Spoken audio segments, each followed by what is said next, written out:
पूर्ण बशीत्र आहे आणि यामध्ये खैर ह्या जातीची झाडांची मोठ्या प्रमाणात कत्तल केली जात होती अशी बातमी प्राप्त होती। त्या अनुषंगाने आम्ही सापळा रचला आणि 1 वाहन आणि 5 आरोपी पकडले।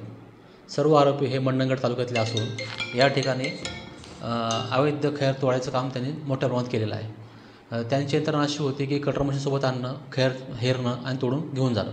यामध्ये आम्ही आरोपी जबाब घेतले आहे आणि मंडणगड तालुक्यात आम्ही काल तपास करून त्या ठिकाणी 14 घनमीटर माल जप्त केलेला आहे आणि गुन्हा तपास आणखी पुढे चालू आहे। ठिकाण खालापूर तालुकाच आहे, चावणी परिसर आहे आणि राखीव नामचं आहे चावणीचं। त्या ठिकाणी झाडं तोडलेत, त्या ठिकाणी आम्ही ती कारवाई केलेली आहे। आम्ही तस्करांना आवाहन करतो या ठिकाणी की त्यांनी कृपया असे कुठलेही गैरकृत्य करू नये, जेणेकरून त्यांची आम्ही वाहने जप्त करणं, आर्थिक व्यवहार असतील तर ते पाहणं, त्यांचे बँक अकाउंट सीज करणं, ह्या सर्व गोष्टी आम्ही करणार आहोत।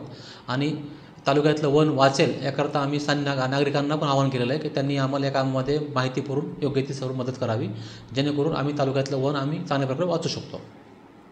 नाही, तालुक्यातले आरोपी एक पण नाही आहे, सगळे आरोपी मंडणगडचे आहेत। पण त्यामधील मुख्य आरोपी आहे राम पवार, हा सांगडेमधील घरजावाई आहे आणि त्यांनीच सगळी ही पूर्ण टीम ॲक्टिवेट करून त्या ठिकाणी तो तस्करीचं मेन काम करत आहे।